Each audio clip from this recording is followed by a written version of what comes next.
Imaginez-vous dans un monde où tout se serait effondré. Que deviendraient vos billets de banque? C'est une des questions que l'on va se poser. Et dans The Last of Us, l'argent tel qu'on le connaît a disparu depuis plusieurs années. On voit alors que la monnaie joue un rôle essentiel dans nos sociétés, et que lorsqu'elle disparaît, des problèmes apparaissent. Dans cette vidéo, on va se plonger dans l'univers des jeux, mais aussi de la série The Last of Us, pour comprendre ce qu'est la monnaie.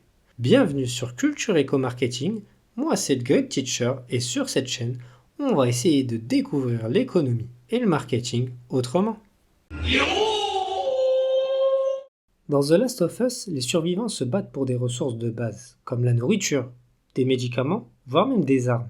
Dans ce monde, l'argent classique tel qu'on le connaît n'a plus aucune valeur. Ce qui compte, c'est ce que vous pouvez obtenir en échange. Pour comprendre pourquoi la monnaie est si importante, revenons à ses fonctions de base.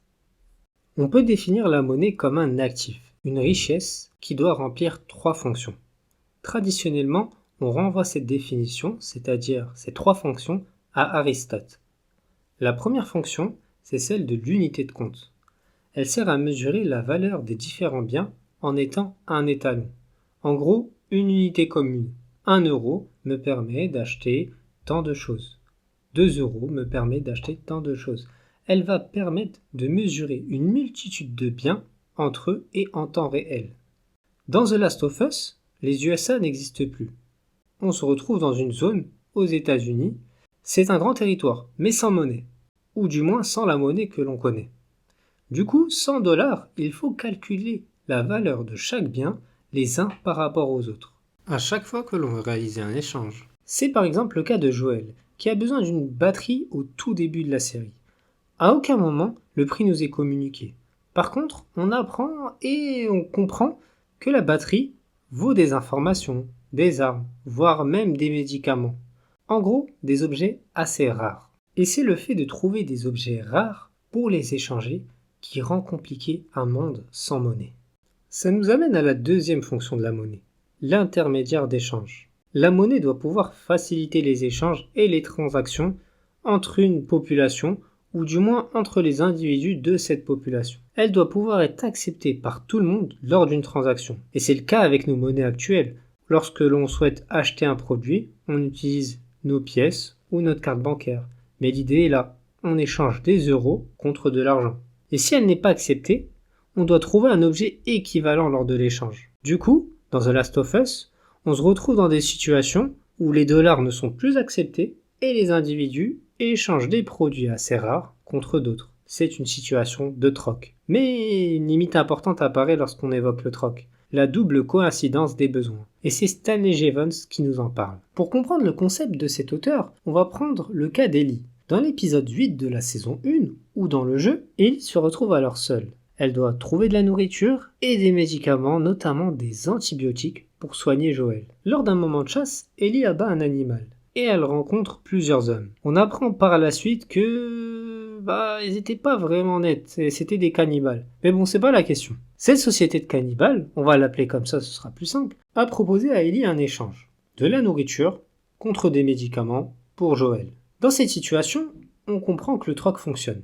Mais si la société cannibale n'avait pas besoin de nourriture, en tout cas pas de la nourriture d'animal, Ellie n'aurait rien eu à échanger. Donc on se retrouve dans une situation où l'absence de monnaie limite les échanges. On peut même se dire si l'absence de monnaie ça rend pas certains cannibales. Mais bon, ça c'est une autre question et peut-être une autre vidéo. Et il faut pas oublier aussi la troisième fonction, et la dernière, qui permet de comprendre ce qu'est une monnaie. La fonction c'est la réserve de valeur.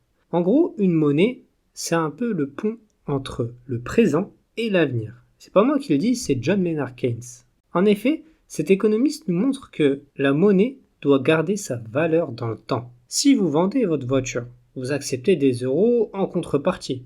Pourquoi ? Parce que vous savez que vous pouvez acheter de nouveaux biens et services avec cette monnaie. Et que vous le pourrez aussi à l'avenir. Alors que ce même bout de papier n'a pas forcément de valeur en soi. Et c'est le cas des tickets de rationnement qu'utilisent les habitants de la zone de quarantaine. Le papier ne vaut rien au niveau intrinsèque. C'est un bout de papier. Par contre, la FEDRA, donc l'organisation qui avait pris le pouvoir après la chute des États-Unis, garantit aux habitants que ce papier, donc ces bons de rationnement, leur permettront d'avoir d'autres produits en échange. Et quand on voit plusieurs habitants de la zone de quarantaine les utiliser, on voit qu'ils ont une certaine confiance dans ces tickets de rationnement.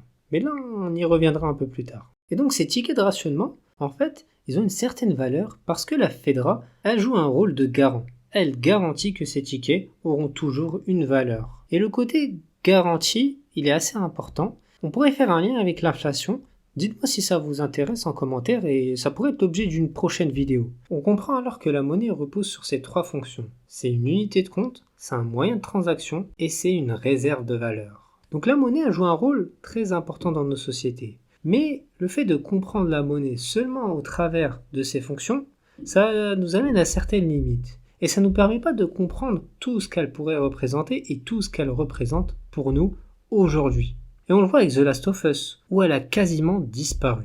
Mais alors pourquoi on se retrouve dans une situation où la monnaie disparaît dans The Last of Us? En tout cas la monnaie classique. La réponse, elle est assez simple. La monnaie repose sur la confiance que l'on a et que l'on donne à la société dans laquelle on vit. Dans nos sociétés modernes, à l'instant T, un billet ou une pièce, il a de la valeur que parce qu'on croit que tout le monde l'acceptera en échange d'un bien ou d'un service. On peut s'appuyer sur les travaux de plusieurs économistes, par exemple Michel Aglietta et André Orléans, qui dans leur livre La violence de la monnaie mettent en évidence le rôle de la confiance dans la monnaie. Ils considèrent la monnaie comme la représentation d'un compromis entre la violence et la confiance. Ouais, vous m'avez bien entendu, entre la violence et la confiance. Pourquoi la violence? Parce qu'elle permet de résoudre, donc ici la monnaie permet de résoudre des conflits sociaux et économiques en imposant une unité de compte commune. En gros, on est capable d'échanger entre nous et donc ça permet de résoudre la violence. Et la confiance, car elle fonctionne si et seulement si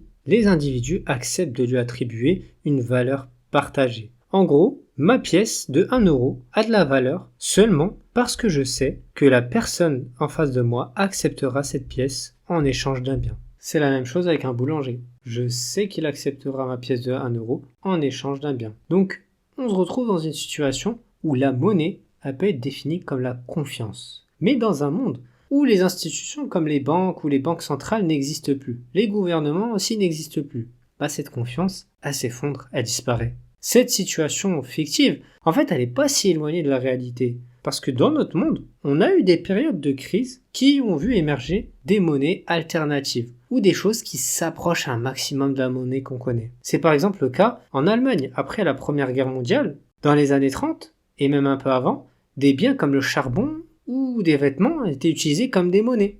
On a encore aujourd'hui des situations dans certains pays, comme le Venezuela, qui connaît une hyperinflation en raison de plusieurs problèmes économiques, et notamment au niveau de sa gestion, du prix du pétrole. Ça entraîne alors une perte de confiance, et on a le bolivar vénézuélien, donc la devise au Venezuela, qui devient pratiquement inutile pour acheter des biens de base. Et des personnes se retrouvent avec des dizaines et des dizaines et des dizaines de billets pour acheter une baguette. Les citoyens ils se retrouvent alors à utiliser le dollar américain ou des crypto-monnaies comme le Bitcoin à la place de la monnaie du pays. Alors que nous apprend vraiment The Last of Us sur la monnaie? La monnaie, c'est bien plus qu'un billet ou une pièce ou un montant dans votre compte en banque. C'est une invention sociale. En fait, c'est vraiment un outil qui permet de nous organiser et c'est un symbole, et c'est peut-être ça le plus important, un symbole de confiance. Et au-delà des échanges monétaires, on voit entre Joël et Ellie que la confiance a un rôle majeur dans leurs échanges.